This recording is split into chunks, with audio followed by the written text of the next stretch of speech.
What's up everybody, welcome back to another episode of Too Slow Two Stroke. If you've seen the last video on this bike, you'll know that we finally got this Yamaha slider running. We took the carburetor from the Typhoon and we stuck it on the Yamaha slider and it's finally fixed the running problems. But we need to change that main jet because it's too small, and I'm also going to be changing the airbox.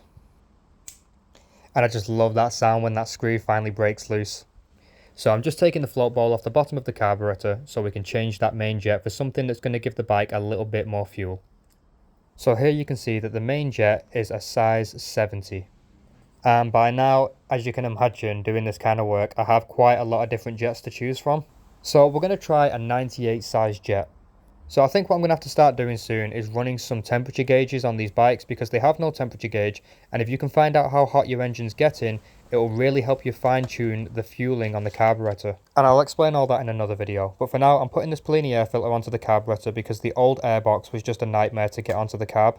And if you guys are my long-term loyal viewers and you've seen that last video, you'll know that the carburetor we just put on is leaking. So we've got this brand new float bowl seal to stop that leak. And if you look here, you can see that the seal that's in the float bowl is so flat you almost can't even see it. And it needs to be raised up a little bit so that it actually makes a seal with the carburetor itself. So we're just going to pull this out and put the new one in.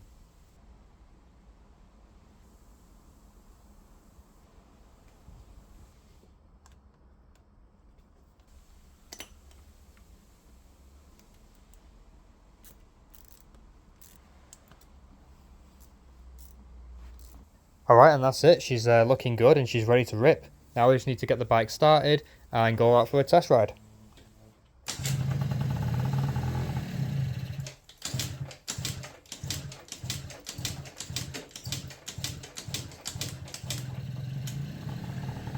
So don't worry guys, that's normal when you've just had the carburetor off the bike and you've emptied the float bowl and there's no fuel in it. You're going to have to kickstart it a few times to get that float bowl filled back up with some fuel.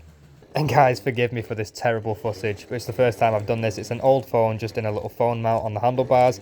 Don't worry, I will be changing this and doing something a lot better in the future, so keep an eye out for that kind of content guys. But yeah, we're going to test this bike and see how it's doing.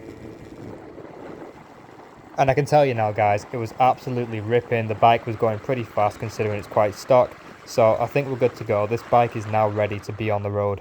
And that's all for now guys, so if you enjoy the content, please like it, share it with your friends, hit that repost button, subscribe if you're watching this on YouTube. If you're not, go and check out the new YouTube channel guys, you're going to love it because we've got plenty of more interesting content coming soon.